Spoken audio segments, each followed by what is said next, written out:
कहते हैं कि शासन और प्रशासन का असली चेहरा तब दिखता है जब वो किसी लाचार की आंखों के आंसू पोंछ दे। मंगलवार को रीवा कलेक्ट्रेट की जनसुनवाई में कुछ ऐसा ही नजारा देखने को मिला, जिसने वहां मौजूद हर शख्स का दिल जीत लिया। यहां आए एक 85 साल के बुजुर्ग राम शिरोमणि को सुनने में परेशानी होती थी, जिसके बाद कलेक्टर नरेंद्र कुमार सूर्यवंशी ने बुजुर्ग की समस्या को दूर करते हुए उन्हें मशीन उपलब्ध कराई। इस बात से बुजुर्ग इतने खुश हुए कि उन्होंने कहा कि वो मेरे लिए कलेक्टर नहीं, विष्णु भगवान है। मंगलवार को कलेक्ट्रेट कार्यालय में आयोजित जनसुनवाई की भीड़ के बीच एक बुजुर्ग अपनी फरियाद लेकर पहुंचे थे। समस्या थी सुनने में असमर्थता। उम्र के इस पड़ाव पर अपनों की आवाज सुनने के लिए वो तरस रहे थे, लेकिन जैसे ही ये बात कलेक्टर की नजरों में आई, औपचारिकताएं किनारे कर दी गईं और संवेदनशीलता ने कमान संभाल ली। उन्होंने तुरंत सामाजिक न्याय विभाग को बोला, जिसके बाद वहीं पर उन्हें कान की मशीन उपलब्ध करा दी गई। 85 साल के बुजुर्ग राम शिरोमणि के बेटे और बहू की मृत्यु हो चुकी है। सुनने में वो लाचार है। कई बार जनसुनवाई में पहुंचे, लेकिन उनकी समस्या दूर नहीं हुई। लेकिन इस बार जब बुजुर्ग कलेक्टर नरेंद्र कुमार सूर्यवंशी के पास पहुंचे और अपनी समस्या बताई, जिसके बाद कलेक्टर ने तुरंत सामाजिक न्याय विभाग को आदेश दिया और मौके पर ही बुजुर्ग को मशीन उपलब्ध कर लगा दी गई, जिसके बाद बुजुर्ग राम शिरोमणि को सुनाई देने लगा।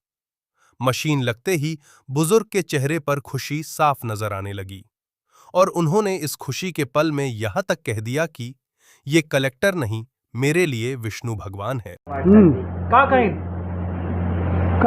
कलेक्टर साहब कहीं चले जाओ, मशीन लगवाओ। पाइगन मशीन खाने सुनायला हाँ। काहे काहे रहन बताई पूरी बात। काहे के लिए आए थे कलेक्टर साहब से मिलने? कान से कागज लेके बना के एक ही पुत्र रहा को भगवान हमार लैलिहीन और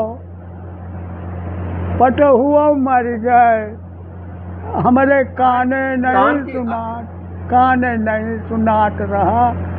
कलेक्टर साहब विष्णु भगवान है, कहीं ले जाओ इसको मशीन। अब अच्छा लग रहा है, कान सुनाई देने लगा पूरी बात। सुनाई दे लाग अपना सुनाई दे लाग किराया सुनाई सुनात है ए बाबा, सुनात है। हाँ सुनात हाँ है। ऐसे पूछल मतीन बाबा मतीन लग गए, कान में मतीन लग गए अपना के। हाँ कब से परेशान रहे, नहीं सुनात रहा? बहुत दिन से भगवान की द्वारिकापुरी कृष्ण की जय। कलेक्टर साहब का कहा चाहिए था? हाँ, कलेक्टर साहब का एक पहलो आए हैं यहाँ। हम बहुत आए हैं। क्या नाम है आपका?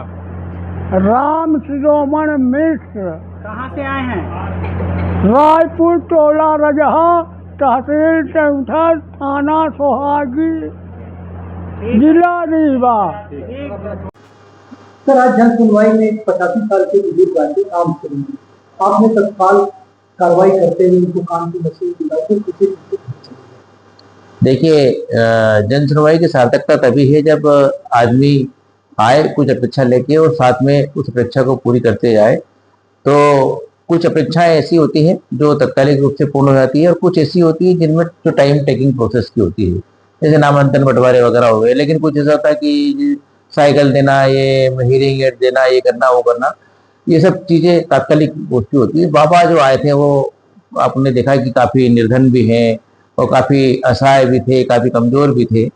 तो बाबा के हालांकि 2 आवेदन भी थे, उन आवेदन को टाइम टेकिंग प्रोसेस के, लेकिन बाबा को सुनाई नहीं दे रहा था। तो उस बात को हमने समझा और समझ के फिर हम लोगों ने बाबा को जो है जो श्रवण यंत्र दिया, उससे बाबा काफी खुश हुए। उनके परिवार में भी शायद थे, मेरे को ऐसा पता पड़ा है। उनके परिवार के लोगों ने भी बड़ी प्रशंसा व्यक्त की है, बड़ी मतलब खुशी व्यक्त की है। और यही माननीय मुख्यमंत्री जी के निर्देश है कि इसको इसी तरह से लोगों को सहायता दी जाए प्रयास करेंगे कि इस तरह से भविष्य में भी हम लोगों की सहायता कर सके और तत्काल कर सके।